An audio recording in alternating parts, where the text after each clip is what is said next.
नमस्कार दोस्तों, stock market studies में फिर से एक बार आपको बहुत-बहुत स्वागत है। तो आज मैं फिर से आपके सामने कुछ इम्पोर्टेंस कंपनी के अपडेट शेयर करने वाला हूँ। तो इस वीडियो को पूरा लास्ट तक देखिएगा और अभी तक अपने चैनल को सब्सक्राइब नहीं किया, तो ज़रूर कर लीजिएगा। कंटिन्यूअसली इन्फॉर्मेशन और अपडेट इसी चैनल के माध्यम से आपको मिलता रहेंगे। तो चलो देख लेते हैं कौन-सा कंपनी है इस वीडियो के अंदर। फर्स्ट जो कंपनी है जिसके बारे में चर्चा करूँ, उसका नाम है पॉलीकैब। देखिए पॉलीकैब अभी हर दिन एक ट्रेंडिंग में है। देखिए पॉलीकैब जिस तरीके से नेगेटिव न्यूज़ के चलते हुए लगातार एक गिरावट का माहौल देखने को मिला था। तो उस सिचुएशन को नोटिस करें तो आप देखेंगे तो कंपनीज़ के ऊपर एक प्रेशराइज़ बनता हुआ देखने को मिला था। मगर मैं आपको ये भी बताया कि कंपनी जिस तरीके से करेक्शन हो रहा है, वो उसी तरीके से रिकवरी भी करेगा।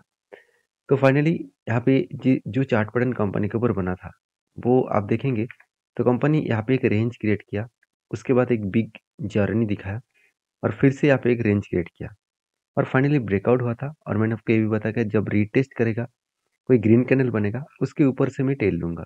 तो फाइनली यहाँ पे रीटेस्ट भी किया। आप देख सकते हैं यहाँ पे रीटेस्ट किया इस ग्रीन कैंडल ने और उसके बाद यहाँ पे वॉल्यूम वीक वीक मतलब बहुत वीक था और उसके साथ-साथ उसके ऊपर क्लोजिंग नहीं दिया। तो इसलिए मैंने इसके ऊपर एंट्री नहीं लिया। तो मैं इंतज़ार किया और उसके बाद देखिए धीरे-धीरे करके कंपनी के ऊपर एक बिग सेलिंग देखने को मिला। अभी सेलिंग प्रेशर इसीलिए हुआ था क्योंकि इसके ऊपर एक आरोप लगाया गया कि कंपनी टैक्स को चोरी किया है, जीएसटी पेमेंट नहीं किया। मगर अभी तक वो रिपोर्ट फाइनली ऑफिशियली आपको देखने को नहीं मिला। तो ये रिपोर्ट के माध्यम से ही बन चुके थे। बाकी जिस तरीके से करेक्शन हुआ, जिस तरीके से यहाँ पे गिरावट का माहौल दिखा, तो उस बेसिस में देखा जाए तो कंपनी के ऊपर यहाँ पे नीचे आया, उसके बाद धीरे-धीरे करके वो रिटेस्टमेंट करने के लिए ऊपर भी गए और बाकी इस लेवल को वो रिटेस्ट किया। वो जिस लेवल को रिटेस्ट किया, वो लेवल इसका और गैपिंग था। मतलब यहाँ पे देखिए थोड़ा-सा मैं ज़ूम कर देता हूँ। हाँ, ये देखिए ये जो गैप था और यहाँ पे इतना बड़ा जो क्रैश हुआ था और नीचे लेवल में एक स्ट्रांगली इसका क्या था, सपोर्ट था। तो इसी सपोर्ट को टच करके मतलब ब्रेक करने के बाद, रेजिस्टेंस को ब्रेक करने के बाद ऊपर गया था। मतलब यही रेंज कंपनी के लिए एक स्ट्रांगली सपोर्ट था। तो जब भी इस लेवल के आसपास आए, यहाँ से वो रीबैक किया और जो इसका गैप था, उस गैप को वो फिल अप करने के लिए ऊपर चला गया। तो कहने का मतलब है कंपनी के ऊपर एक अच्छा खासा हाई लेवल का यहाँ पे सिचुएशन बनता हुआ देखने को मिलेगा। तो क्यों बना, वो पहले सब जान लेते हैं क्योंकि मैं पहले ही बोल चुका हूँ कि जो लोग सोच रहे थे कि यहाँ पे इतना बड़ा फॉल हुआ और भी ज़्यादा गिरेगा, मैं जितना गिरता उतना मैं क्वांटिटी ऐड कर लेता। क्योंकि इस कंपनी का परफॉर्मेंस बेस्ट है क्योंकि इंडिया की नंबर 1 कंपनी है, कोई छोटा-मोटा कंपनी नहीं है। अगर देखेंगे कंपनी के पेयर कंपनी में, केबल मैन्युफैक्चरिंग में इंडिया के नंबर 1 कंपनी है पॉलीकैब। देखिए सिर्फ कंपनी सिर्फ केबल्स नहीं बनाते हैं, साथ ही साथ एफएमईजी प्रोडक्ट भी बनाते हैं। जैसे फैन हो गया, लाइट हो गया, तो इस इलेक्ट्रॉनिक्स जितने सारे पेयर पार्ट्स हो गया, तो वो भी कंपनी बनाते हैं। कंपनी के एक खासियत पॉइंट मुझे बेस्ट लगा, वो है कंपनी का क्वार्टरली रिजल्ट। देखिए हर बार मैं आपको रिजल्ट इसीलिए दिखाता हूँ क्योंकि किसी भी कंपनी का राज हमेशा रिजल्ट में ही छुपे होते हैं। क्योंकि अगर उसका सेल्स ठीक नहीं है, उसका प्रॉफिट ठीक नहीं है, तो वो कंपनी कुछ भी कर ले, वो आगे बढ़ने के लिए बहुत ज़्यादा हिचकिचाएँगी। अगर प्रॉफिट ग्रोथ, सेल्स ग्रोथ सब कुछ ठीक-ठाक है और कंपनी के मान के चलिए कि बिग क्रैश हो चुके हैं, तो आज नहीं तो वो कल फिर से वो रिकवरी कर जाएगा।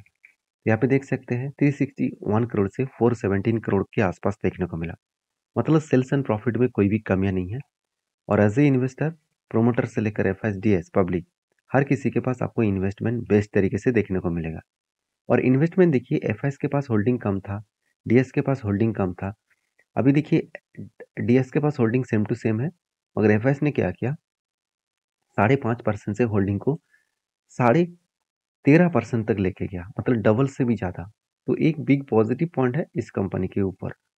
बाकी इस कंपनी के ऊपर जो मतलब म्यूचुअल फंड है, वो लास्ट 3 मंथ्स में जैसे नवंबर, दिसंबर और जनवरी, देखिए जनवरी मंथ में कुछ क्वांटिटी बाइंग किया, बाकी नवंबर और दिसंबर में अच्छा खासा सेलिंग हुआ। तो जब यहाँ पे सेलिंग हुआ था तब भी यहाँ पे बिग क्रैश देखने को मिला था। उसके बाद देखिए धीरे-धीरे करके वो रिकवरी भी कर चुके हैं। तो आपकी क्या राय है इस कंपनी के ऊपर ज़रूर कमेंट्स करना। फिलहाल के लिए मेरा कोई फ्रेश ट्रेड नहीं है क्योंकि मैंने इस लेवल में जब एंट्री लिया था तब मैंने आपके साथ शेयर किया कि एक इस ग्रीन कैंडल के ऊपर एंट्री लिया था और मेरा टारगेट था यहाँ पे जो गैप का सिचुएशन था, उस गैप फिलिंग्स का मेरा टारगेट था। तो फाइनली यहाँ पे धीरे-धीरे करके वो गैप को फिल भी कर चुके हैं। तो अभी फिलहाल के लिए कोई फ्रेश एंट्री नहीं है, जब एंट्री बनेगा तो मैं आपके साथ ज़रूर शेयर करूँगा। नेक्स्ट जो कंपनी है उसका नाम है फाइन ऑर्गेनिक इंडस्ट्रीज़ लिमिटेड। तो देखिए फाइन ऑर्गेनिक इंडस्ट्रीज़ लिमिटेड जो मार्केट कैप के हिसाब से एक छोटा-सा कंपनी है, फिर भी इस कंपनी का फ्यूचर में ग्रोथ होने का चांसेस बहुत बड़ा है। क्योंकि कंपनी का जो बिज़नेस है, उस बिज़नेस के बारे में मैं थोड़ा-सा आपको चर्चा कर लूँ। आप देखेंगे तो कंपनी का जो ग्रोथ है, उस ग्रोथ कहाँ पे है?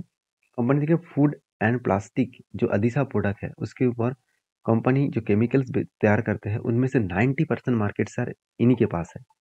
और साथ ही साथ आप देख सकते हैं जो ओलो केमिकल्स है उसके ऊपर 40% के आसपास कंपनी का मार्केट शेयर है। एक बेस्ट तरीके से सिचुएशन आपको देखने को मिला। बाकी इस कंपनी के ऊपर जो ग्रोथ है, वो देखेंगे तो स्पेशलिटी केमिकल्स के ऊपर कंपनी का 100% बिजनेस चल रहा है और इंडिया में 34% और रेस्ट ऑफ वर्ल्ड में 68% कंपनी बिजनेस कर रहा है। तो ये सारे पॉइंट्स कंपनी के ऊपर एक इंडिकेट करता है।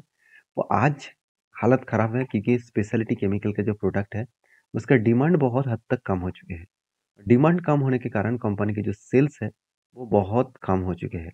जैसे 760 करोड़ से घट के हो चुके 488 करोड़। मतलब सेल्स कितना कम हुआ आप देख सकते हैं। 2021 के 2021 के नहीं, हाँ 2021 के दिसंबर माह में भी सेल्स जिस तरीके से था, अभी भी उसी तरीके से सेल्स देखने को मिला। मगर उस टाइम कंपनी के ऊपर प्रॉफिट ज़्यादा नहीं हुआ था, मगर इस बार प्रॉफिट बहुत ज़्यादा हो चुके हैं। तो धीरे-धीरे करके कंपनी खुद को रिकवरी करने का कोशिश कर रहा है। तो आज नहीं तो कल फिर से वो रिकवरी ज़रूर करेंगे। तो फाइन ऑर्गेनिक के ऊपर मैं बहुत बुलिश हूँ और इस कंपनी के ऊपर म्यूचुअल फंड किस तरीके से ट्रीट कर रहे हैं आप देख सकते हैं। लगातार एक सेलिंग प्रेशर बनता हुआ देखने को मिले। चाहे अगस्त मंथ से देख लीजिए, अगस्त, सितंबर, अक्टूबर, नवंबर, दिसंबर, जनवरी, ये सारे मंथ में क्या हुआ, एक सेलिंग प्रेशर देखने को मिला।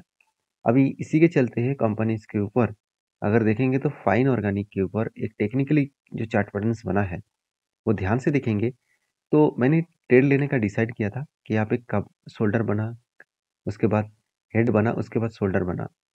सोच रहा था कि यहाँ पे ब्रेकआउट हो जाएगा, मगर ब्रेकआउट नहीं हुआ। तो एक मज़ेदार बात यही है कि कंपनी ब्रेकआउट फाइनली यहाँ पे हुआ और वो भी 200 डेज़ ईएमए का। यहाँ पे जो पैटर्न क्रिएट हुआ था, उस पैटर्न्स को ब्रेकआउट नहीं कर पाए। तो इसीलिए अभी तक मैंने एंट्री नहीं लिया, क्योंकि जब तक इस पैटर्न्स को कंप्लीट ना करे तब तक एंट्री लेना ठीक नहीं रहेगा। बाकी आपकी क्या राय है ज़रूर कमेंट्स करना क्योंकि जब तक इस लेवल को ब्रेकआउट ना करे, जब तक कोई पॉजिटिव टेक्निकली चार्ट पैटर्न मुझे देखने को ना मिले, तब तक मैं कोई भी एंट्री लेने के लिए तैयार नहीं हूँ। तो बाकी आपकी क्या राय है ज़रूर कमेंट्स करना। नेक्स्ट जो कंपनी उसका नाम है ईज़ीटी प्लानर। देखिए ईज़ीटी प्लानर के ऊपर लगातार एक प्रेशराइज़ बनता हुआ देखने को मिला था। अभी धीरे-धीरे करके वो रिकवरी कर रहा है। मगर पिछले दिनों में क्या हुआ आप एक बार चार्ट पैटर्न्स को देखेंगे, नोटिस करेंगे, तो देखिए कंपनी इसके ऊपर गैप डाउन में ओपन हुआ था, उसके बाद एक अप जंप हुआ था, उसके बाद देखिए टॉप लेवल्स में टॉप लेवल से एक शूटिंग स्टार जैसे कैंडल क्रिएट किया है। ये शूटिंग स्टार कैंडल बहुत खतरनाक होते हैं क्योंकि अगर हायर लेवल से शूटिंग स्टार क्रिएट होता शूटिंग स्टार क्रिएट हो रहा है तो उसके नीचे अगर कंटिन्यू करे तो एक बिग फॉल देखने को मिल सकता है। अभी देखिए इस कंपनी के ऊपर एक पैटर्न क्रिएट हुआ है बहुत दिनों के बाद। यहाँ पे एक कप बना, उसके बाद एक हैंडल पैटर्न क्रिएट हुआ। फाइनली ब्रेकआउट तो हुआ था मगर ब्रेकआउट कंफर्मेशन नहीं हुआ। तो मुझे लग रहा है यहाँ पे इस सिचुएशन को फिर से एक बार कंटिन्यू करेंगे, फिर से एक रिपीट करेंगे। उसके बाद अगर ब्रेकआउट हुआ तो एक अच्छा खासा टारगेट मिलने का चांसेस है। जो एंट्री लेवल बन बन सकता है 52 के ऊपर, जो टारगेट लेवल बन सकता है 67 के आसपास। तो जो टोटल टारगेट रेशियो बन रहा है 28% के आसपास। इस टारगेट को मैं लेकर ज़रूर चलूँगा क्योंकि कंपनी का परफॉर्मेंस जो है वो बहुत शानदार हुआ है क्योंकि सेल्स पिछले सालों की तुलना से इस बार सेल्स अच्छा खासा नहीं है। मतलब सेम टू सेम है, अच्छा खासा नहीं कहूँगा, सेम टू सेम है। एक्सपेंस कंपनी बहुत हद तक कम किया जिसके चलते कंपनी का नेट प्रॉफिट बढ़ चुके हैं। और सबसे इम्पोर्टेंट पॉइंट मैं आपको यहाँ पे दिखाऊंगा, कंपनी के देखिए रिजर्व जो 3 करोड़ था वो बढ़ के हो चुके हैं 430 करोड़ के ऊपर, 437 करोड़ के ऊपर। और कंपनी का जो बोरिंग्स है वो जीरो था, वो अभी बढ़ के 116 करोड़ हो चुके हैं। तो कंपनी ज़्यादा बोरिंग्स लिया। तो कहने का मतलब है कि कंपनी जितने बोरिंग्स लिया, क्या उस बोरिंग्स को कंपनी खुद के कैश खुद के पास क्या उतना कैश है कि उस बोरिंग्स को वो मिटा सकते हैं? बिल्कुल है। कंपनी के ऊपर टोटल जो कैश इक्विपमेंट है वो 118 करोड़ के आसपास आसपास है। मतलब कंपनी जो 116 करोड़ का कर्जा लिया वो खुद की जेब से ही वो उस कर्जे को मिटा सकते हैं। इतना ही कंपनी का दम है। तो जब कंपनी का इतना सारा पॉजिटिव पॉइंट है तो उसमें डरने का नहीं। उस कंपनी के ऊपर आपको फ्यूचर में अच्छा खासा ग्रोथ जरूर देखने को मिल सकता है। बाकी इस कंपनी के ऊपर एक बार मैं म्यूचुअल फंड की राय दिखा दूं। देखिए म्यूचुअल म्यूचुअल फंड पहले क्या कर रहा था, कंटिन्यूसली सेल ऑफ कर रहा था। अभी लास्ट 3 क्वार्टर्स में म्यूचुअल फंड ने क्या किया, अच्छा खासा यहाँ पे बाइंग किए। तो एक बेस्ट तरीके से बाइंग यहाँ पे देखने को मिला। तो मुझे लग रहा है यहाँ से रिकवरी करने का कोशिश वो जरूर करेंगे। बाकी आपकी क्या राय है जरूर कमेंट्स करके बताना। तो वीडियो अच्छा लगे तो प्लीज़ लाइक करना और इसी तरीके से अपडेट पाने के लिए चैनल को सब्सक्राइब करना। मिलते हैं नेक्स्ट वीडियो में, तब तक के लिए धन्यवाद।